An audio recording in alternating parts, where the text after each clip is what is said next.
Quiero quizá poner un poquito en contexto el mercado del que estamos hablando, ¿no? Antes de que lo hagan ustedes, que son los invitados y los expertos. Pero sí quiero un poquito que tengamos la idea del número, ¿no? El valor de capitalización de las 12 fibras que hay en México es de 215,000 millones de pesos, si no estoy mal, al último dato que tengo. Y creo que permite un poco entender el tamaño del sector. Y con ese número, con ese dato que pongo primero, sí me gustaría iniciar con Jorge Fillon, por favor, que nos expliques un poco de ese panorama de las fibras en México, no solo qué es una fibra, sino también en este sentido de cómo podemos invertir en ellas y por qué funcionan como un buen instrumento de inversión. Pues mira, ¿qué es una fibra? Como decían, fideicomiso de infraestructura y bienes raíces. Es literalmente solo una figura jurídica que tiene que ver con unas cuestiones fiscales que dan beneficios fiscales a los inversionistas en la fibra, pero en realidad es un negocio de bienes raíces a gran escala. Una fibra te permite invertir en inmuebles comerciales, esa es la parte de la democratización de las fibras, te permite invertir en inmuebles comerciales de gran escala, siendo un inversionista pequeño. Si tú quieres invertir en un centro comercial, pues a lo mejor tienes que invertir 1,000 millones de pesos para estar en un centro comercial. Bueno, pues para comprar acciones de una fibra o certificados de una fibra, pues con 2,000 pesos o 10,000 pesos o 100,000 pesos puedes tener acceso a un porcentaje de ese negocio. Entonces, eso es una de las partes más importantes de lo que te permite el negocio de las fibras. Y un dato interesante a lo que mencionaste, los 215,000 millones de pesos es el valor de mercado de las fibras. Pero si tú ves el valor de los activos que tenemos, que es lo que realmente vale, son como 520,000 millones de pesos. O sea, más de 11,000, casi 12,000 millones de dólares, dependiendo de dónde veamos el tipo de cambio, es lo que valen los activos, los inmuebles que están administrados por las fibras. Entonces es ya un segmento relevante, importante, de donde puedes invertir, y a final de cuentas el negocio es dos cosas. Uno, la parte sencilla, que es cobrar rentas, recibes dividendos por las rentas que cobras, y la parte más importante del negocio es la plusvalía del inmueble. Un poquito de los resultados que han dado también las fibras en general, ustedes en particular son sobresalientes, ¿no? Pero quiero entender un poco justo esa estrategia. ¿Cuál es la estrategia que funciona para ofrecer los rendimientos que se están dando a los inversionistas? Que al final los inversionistas lo que queremos es eso, ¿no? Ver crecer nuestro dinero y tenerlo en algo que nos hace sentir cómodos, de alguna manera, que son los ladrillos.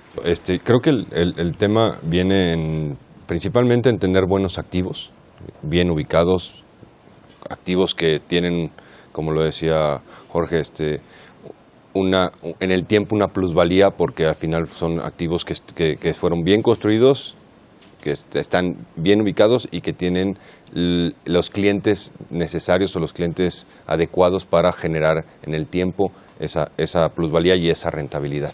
Entonces, creo que por un lado son los activos en su ubicación y en su estructura, los clientes, claro, y otra es el equipo operativo que sabe del negocio y sabe adaptarse a las condiciones que el mercado está demandando en ese momento, ¿no? Hay algo que es difícil todavía de adaptarse, de entender en México, que aunque somos una empresa que está en mercado, es pública, es mercado de capitales, hoy en día las fibras, tú lo decías, no están bien, no se entienden bien, no se comprende su esencia, y pues básicamente es voltear al mundo y decir, oye, los REITs, ¿cómo funcionan? Lo decías otra vez. Sí. Y los REITs en el mundo tienen un componente de ganancia de capital y pago de dividendos. Tenemos esa ventaja de pago de dividendos forzada porque la ley nos marca que hay que pagar trimestralmente, y eso le da una garantía a los inversionistas de tener un ingreso pues cada 3 meses constante, además del valor del capital. En México, lamentablemente, hoy todo lo que se nos está exigiendo a las fibras es dividendo. ¿Cómo se logra un buen gobierno corporativo? ¿Qué es un buen gobierno corporativo? Porque a lo mejor nos falta hasta definirlo, ¿no? ¿Y por qué debe importarle eso al inversionista que está pensando en poner su dinero a trabajar? El gobierno corporativo es un concepto muy sencillo, es un sistema o un marco conceptual de la dirección y control que se tiene en una empresa. Entonces, en la medida en que se pueda crear la confianza, la certidumbre, cuáles son los derechos de la minoría, quién va a llevar el consejo, en este caso el comité técnico, que es las veces de consejo, la estrategia de el desarrollo de negocios de la fibra, quién lo va a ejecutar, qué responsabilidad tiene el director general, qué responsabilidad tiene el administrador, ¿no? Y es un concepto en evolución. Yo creo que no hay una talla única para cada fibra. Debe haber un marco de referencia que existe, obviamente, y que se van desarrollando específicamente dentro de la propia empresa, que le van dando confianza. No nada más es el récord económico, sino que la empresa tenga los elementos para trascender en el tiempo, para trabajar con transparencia, con confianza, y que ello permita precisamente una mayor inversión para más proyectos, para crear riqueza, para crear bienestar y para cumplir una función social. Y una de las cosas importantes dentro de esto también es regulación.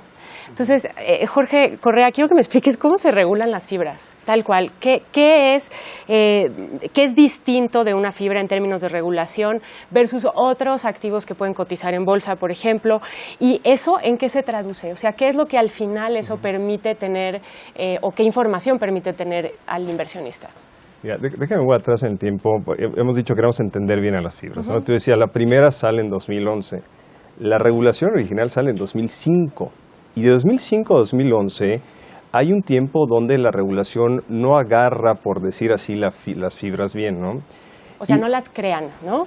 Pues no la regulan bien, digamos. Okay. Yo te diría, creo que hay una política pública muy sencilla que está detrás de las fibras, que básicamente es que la estructura, el negocio no paga impuestos, y quien va a pagar impuestos va a ser el inversionista. Si esto fuera una empresa pública normalita, la empresa pública, una SAP, la que compras acciones, la empresa paga impuesto sobre la renta anualmente, ¿no? Y el inversionista luego tiene otro tratamiento. En la fibra, esa es la diferencia fundamental, que la estructura, el negocio, la fibra, no paga impuestos, ¿no? Entonces, alguien tiene que pagar. ¿Y quién va a pagar? Pues van a ser los inversionistas, dependiendo de si son grabados o son exentos. Y de ahí la necesidad de hacer las distribuciones, la ley dice anuales, pero la práctica se hacen trimestrales, ¿no? ¿Por qué? Porque necesitas darle el dinero, crear el evento grabable, por decirlo así, para que el inversionista pague. Si el inversionista es exento, como fuese un fondo de pensión, pues resulta que hay un negocio inmobiliario donde el fondo de pensión está invirtiendo, donde nadie paga impuesto sobre la renta, nadie. O sea, es un negocio 100% exento, y de ahí que la rentabilidad es mayor, ¿no? En un caso, si yo invirtiese en la fibra, yo estaría grabado, pero para mí esa es la política pública fundamental, evidentemente promover el desarrollo inmobiliario, pero esa es la política pública fundamental que hace que esto sea diferente, ¿no?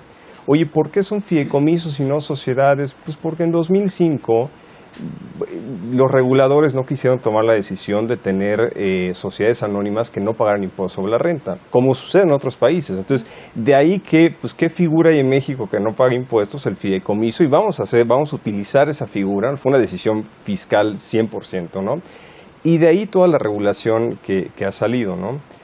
Para mí, hoy donde estamos en la regulación, yo te diría, al menos en la parte fiscal, que es mi especialidad, creo que la regulación permite que nazcan fibras, que hayan ofertas públicas de fibras, pero no necesariamente se ha llegado al grado de sofisticación para que operen de manera correcta, para que se reconozcan las diferencias entre las diversas subtipos de fibras. O sea, tú volteas a ver al mercado modelo, que es el americano, Sí. No, bueno, y es una cosa impresionante. O sea, hay índices muy específicos. Tú hablabas de fondos de inversión al principio. Bueno, en este verano se reguló por primera vez el régimen fiscal de cuando un fondo de inversión invierte en una fibra, ¿no? Con una sociedad de inversión invierte en una fibra. Bueno, estamos hablando de 2018, cuando la primera fibra sale en 2011. Entonces, creo que en regulación, para concluir esta parte, nos falta avanzar mucho, y nos falta avanzar mucho en sofisticarnos, y eso daría seguridad al mercado, regresando al punto de Tomás, y yo creo que permitiría tener más fibras, ¿no? Que además eso es un poco lo que queremos, porque lo que queremos son más opciones de inversión, ¿no? O fibras más robustas, no sé qué queremos, pero ese es un poco el proceso en el que estamos. Salvador, ya hablamos un poco de los resultados que ofrecen, pero quiero entender cómo incorporan en la receta las fibras la parte de transparencia y gobierno corporativo. O sea, ¿cómo le hacen para que entonces, de alguna manera, podamos llamar a más inversionistas? Que es el objetivo final, ¿no? Creo. Pues yo creo que el gobierno corporativo, como lo dijo Tomás, es parte importantísima de cualquier institución pública o privada, no diría nada más pública, hasta las privadas, familiares deben de tener un gobierno corporativo. En el caso de las públicas, que nosotros somos parte de esa regulación, hay normas como cierto número de consejeros independientes, que son los que te dan un balance con el patrimonial. Creo que también el patrimonial, siempre, si está alineado con los inversionistas, todos los resultados van a ser favorables. Y en el caso de los independientes, creo que la balanza de encontrar buenos consejeros independientes tiene que ser gente que sepa del negocio o gente que te ayude a desarrollar la empresa pública, porque no tiene que ser no solamente gente que sepa del giro del negocio. Tienes que tener, como decía bien Tomás, en auditoría, el comité de auditoría quien lo preside, alguien que tenga esa experiencia, el tema de prácticas, pues alguien que tenga todo ese conocimiento en el tema de prácticas, que tiene que ser posiblemente un abogado, alguien que tenga procesos. Entonces, luego tienes que tener consejos independientes que sepan del negocio, que lo vean con una visión pues, fría de fuera, sí. y que les des, como nosotros, la fuerza a los independientes de tomar decisiones y poder hasta bloquear decisiones en un consejo, aunque el patrimonial sea mayor. Eso le empieza a dar confianza al inversionista, y al final los resultados, creo que si los resultados están ahí es porque se tomaron buenas decisiones, y el consejo, el comité técnico, en este caso el comité técnico, al final pensó por todos, tanto los patrimoniales como los inversionistas pequeños o minorías, y creo que de eso se trata, ¿no? Porque además hay que cuidar eso, ¿no? O sea, hay veces que son inversionistas muy grandes, podría ser, como hablábamos hace rato, una Afore, pero también son inversionistas pequeños que se están acercando con una necesidad de buscar una inversión en ladrillos, porque sí tenemos en México en general, un amor por los ladrillos, ¿no? Y creemos que es algo que va a estar y que es, no sé, tangible quizá, y por eso nos gusta, lo cual permite que las fibras sean un instrumento para diversificar ese amor que le tenemos a los ladrillos, ¿no? Sí, de alguna manera. ¿Cuáles han sido para lograr los resultados que actualmente tienen? O sea, ¿cuáles son esas recetas? Pues no creo que haya receta mágica, ¿no? Pero sí 2 o 3 cosas que han visto que les funcionan. Pues mira, más que una receta mágica, es el modelo de negocios que viene de los fundadores de Fibra 1, que tienen 40 años de experiencia en este negocio inmobiliario, y simplemente es aplicar esa experiencia al negocio público, que ya lo tenían en un negocio privado. Y básicamente son 3 pilares importantes para nosotros. Salvador lo dijo, el número 1 suena cliché y no es cliché, es la verdad. Location, location, location. La localización del inmueble es el número 1 y más importante de todos. Segundo, ya es una estrategia de Fibra 1, es ofrecer ese súper buen inmueble muy bien ubicado a una renta competitiva. ¿Por qué? Porque ese negocio es cíclico. En algún momento va a venir un mal tiempo, así pasa. Si tú tienes una renta competitiva, eres el primero que te llenas. Cuando las cosas se ponen malas, eres el último en vaciarte. Entonces eso te mantiene con un flujo estable a través del tiempo. Eso funciona para el negocio de las viudas, ¿no? Que son las rentas de las casas también. Esa es la parte de estabilidad que le gusta a la gente de los ladrillos. Sí. Ese es el modelo de negocio de Fibra 1. Tener un buen inmueble bien localizado, a una renta competitiva, y la otra pata importante es financiarlo de una manera prudente. Si tú te sobreapalancas, y no solo es en el monto, sino en el tipo de deuda que tienes, puedes reventar un negocio inmobiliario. Entonces, para nosotros, como lo vemos, por ejemplo, es un tema de sustentabilidad, que también se medio mencionó un poco ahí, y es la permanencia de este negocio en el tiempo. Nosotros, en Fibra 1, lo que queremos es que Fibra 1 exista los próximos 50 años. Esté yo aquí, estén los fundadores, o esté quien esté, que el negocio esté.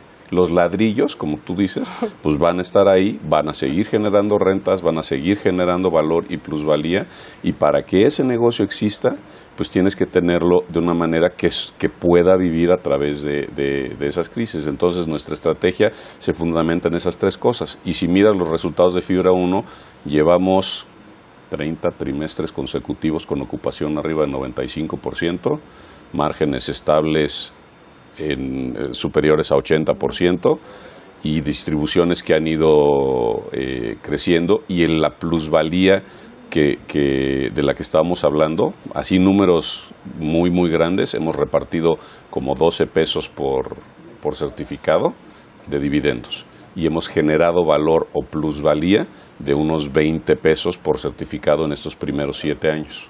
Entonces, ¿te acuerdas que te decía que era como 2/3, 1/3 plusvalía contra rentas?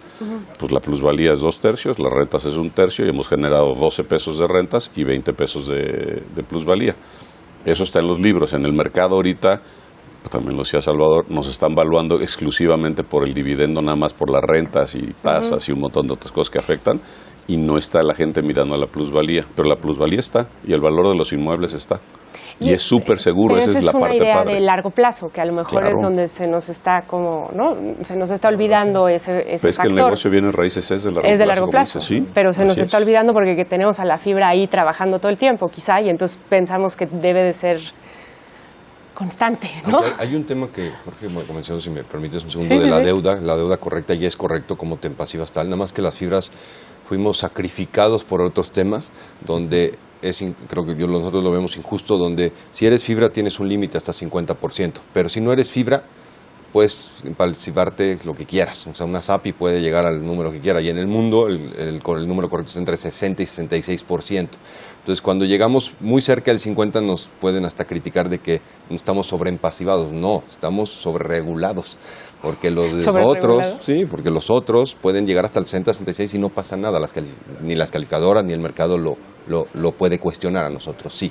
Entonces, sí es una forma de empasivarte correctamente, pero también creo que tenemos unas limitantes, como decía Jorge, de las reformas del 2008 y 2011 y 2018. Yo creo que esa es parte del tema de la regulación no ha ido al ritmo. O sea, por un lado frena el desarrollo del mercado, pero por otro lado no se ha desarrollado como que al ritmo de seguir la política pública de queremos tener más fibras. Eso lo ves en el ejemplo de deuda, que es regulación bursátil. Pero lo ves en el ejemplo que decías tú de cómo democratizamos el acceso a las fibras. Bueno, si hoy en día prácticamente solo puedes entrar a una fibra comprando en directo, ¿no? Hay muy pocos fondos de inversión que están invertidos en fibras, ¿no? El IPC de la Bolsa Mexicana de Valores no incluye fibras, no permite fibras, correcto. a pesar del tamaño de mercado que acabamos de decir, ¿no? Por tanto, a consecuencia de eso, los ETFs... ¿no? Porque podría hacer crecer de alguna manera. El índice de Viva, la bolsa nueva, ya incluye fibras, ¿no? A consecuencia de esa falta de inclusión en el índice, pues los ETFs mexicanos que replican el IPC, por ejemplo el NAFTRAC, no tiene fibras en la panza, ¿no? Entonces, todo eso es un círculo hoy vicioso que podría volverse virtuoso si la regulación avanzara un poquito más. Que es una cosa de apertura, ¿no? Un poco, y de... madurez de mercado. Y madurez de mercado. El tema de madurez creo que es bien importante ponerlo en perspectiva, porque tenemos, y platicaba con Jorge, el tema de las REITs. Los REITs, etcétera, en Estados Unidos, por ejemplo. Que son las fibras de Estados Unidos. Unidos. Son las fibras americanas. Empezaron a cotizarse por ahí de los años 60, ¿no? Y empezaron, ha sido un proceso continuo de regulación, de ajustes, el apalancamiento creo que es un buen ejemplo. Pero la regulación es sumamente detallada, larga, copiosa, y ha habido mucho más difusión a través de muchísimos años de las ventajas que ofrece. Sí. Ahora, también hay que poner en contexto de que el mercado mexicano, el mercado de valores, es un mercado de inversiones institucionales. Personas físicas hay menos de 1 millón de cuentas en casas de bolsa, ¿no? Entonces, que el ama de casa que quiere, creo que no va por ahí. Pero ciertamente podría, sí. Pero ahí están las Afores, que es una gran, creo que este es un instrumento que bien llevado y como se está llevando puede puede dar estabilidad en la inversión a inversiones institucionales como las Afores, ¿no? Pero sí hay que tomar en cuenta la maduración, el proceso de maduración. Han sido pocos años. Una de las preguntas que tenía era esa, ¿no? ¿Dónde están las áreas de oportunidad? Y creo que están ahí, ¿no? O sea, están en ese permitir y en abrirse y en como no solo hablar de la parte fiscal y permitir estas, ¿no? Como diferentes maneras de inversión, sino también de abrir el mercado y de que puedan estar las fibras en todos lados, ¿no? Digo, en todas las panzas, pues, de los instrumentos claro, a los que... como lo dices, Y es que si no los abren, los tamaños de las fibras, o sea, en tema bursatilidad, que hay pocas fibras bursátiles, realmente bursátiles, como fibra 1, esa es otra limitante. Mientras no haya ese mercado para poder invertir en las fibras y las fibras no tomen el tamaño adecuado para que puedan inversionistas extranjeros meter tu dinero porque tienen limitantes, tienen reglas, pues entonces te vuelves no bursátil y entonces no se mueve la acción, no se mueve muy poco y entonces ese componente de valor de capital no se da. Entonces es todo un juego de tratar de acoplar las reglas y la cultura para que todas las fibras puedan ser bursátiles del tamaño, que tengan tal tamaño que puedan ser tan bursátiles, que su acción sea parte complementaria del dividendo. Hay algo, y ya lo mencionaste un poco, Salvador, de la parte de estas tendencias importantes que podrían ser un riesgo, ¿no?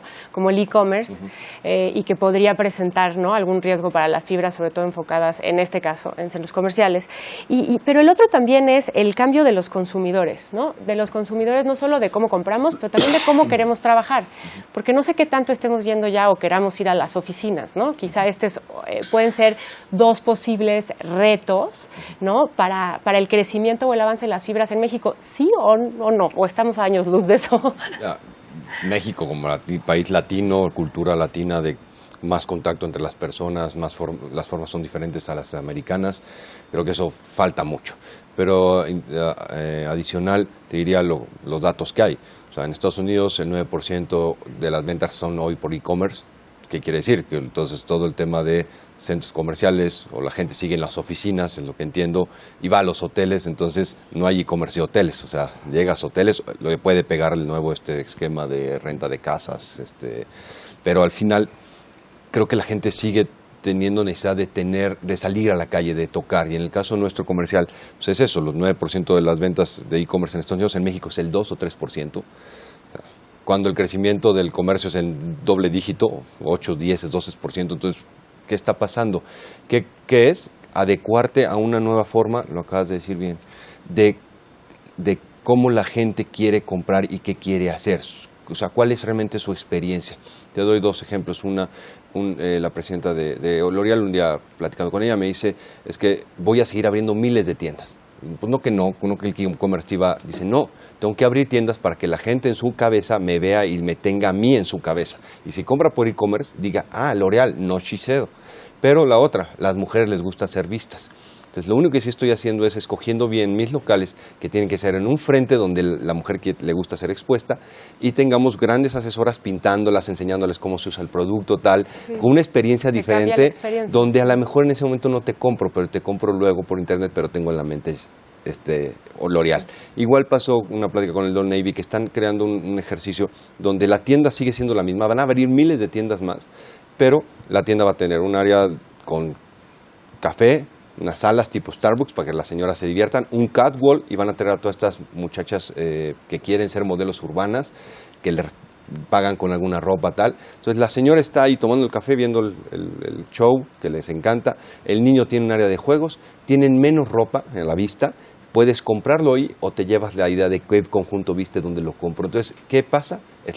¿Qué está pasando? Un cambio en la experiencia de cómo presentar los centros comerciales y qué hacer los centros comerciales. Más entretenimiento, también viene un tema que me sorprende ahora con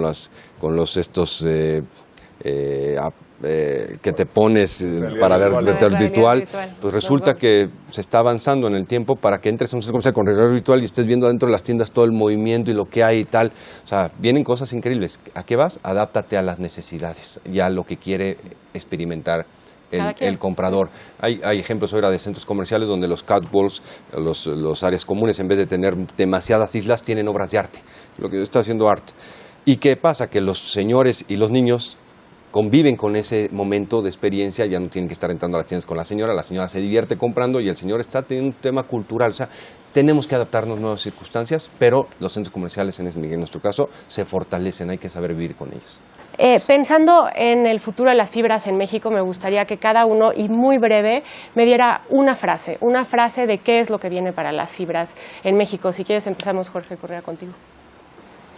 Yo creo que necesitamos actualizar la regulación. O sea, creo que ya llegó el momento donde la regulación está funcionando como un freno, y liberar ese freno puede liberar las fibras.